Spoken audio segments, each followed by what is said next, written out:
higher ground left by the retreating tide. She could move quicker down there, but she could see farther from up here. She forced her feet on.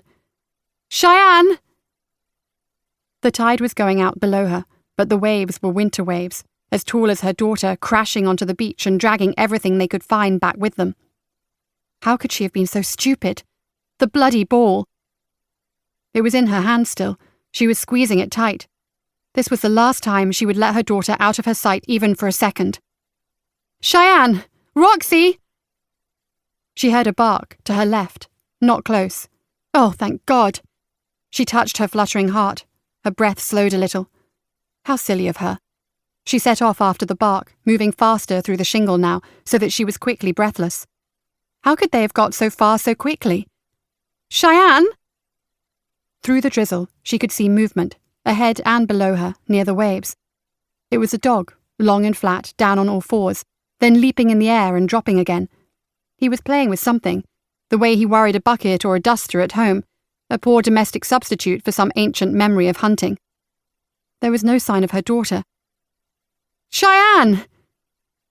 She ran toward the dog, and he bounded toward her, but stopped halfway and twisted around on his hind legs to run back to the same spot. There was something there, some piece of flotsam he was busy with. He was barking at it, calling her over to show her. It's a person, she thought, lying face down on the beach.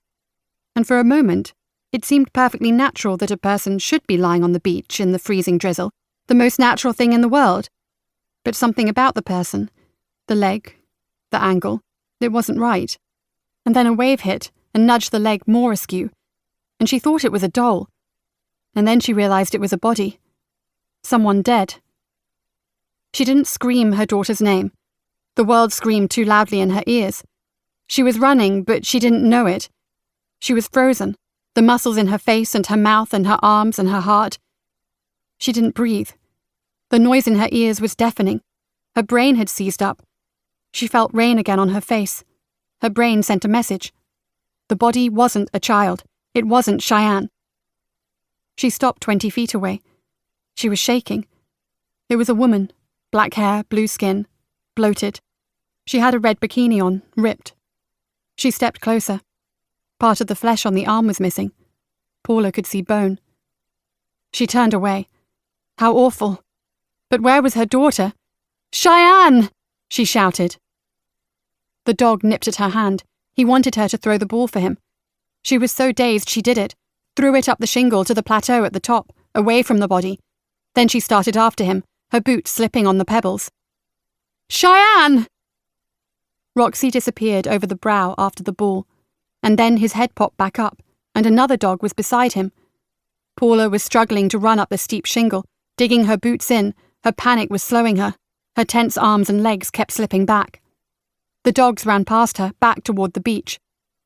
A man was standing at the top. He was middle-aged.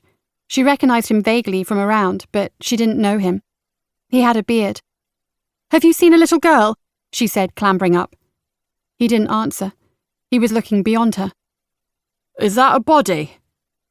The dogs were circling the dead swimmer, barking and playing together, chasing each other around this strange totem. "Yes," said Paula. "The tide must have brought her in. Please, have you seen a little girl? I can't find my daughter." He looked at her, as though he wasn't quite following. She was touching his arm, she realized. She pulled her hand away. He nodded over to the strip of grass and pebbles that lay at the top of the beach. And there she was, Cheyenne, sitting down in all this rain, her pink hat bobbing above the grasses. She was staring at the ground, concentrating, playing with the shingle or looking for shells, oblivious. Paula laughed, relief coursing through her. "I'm so sorry. I thought I'd lost her. Oh, thank goodness." She bent over, exhausted now from running up the slope. "We should call the police," he said.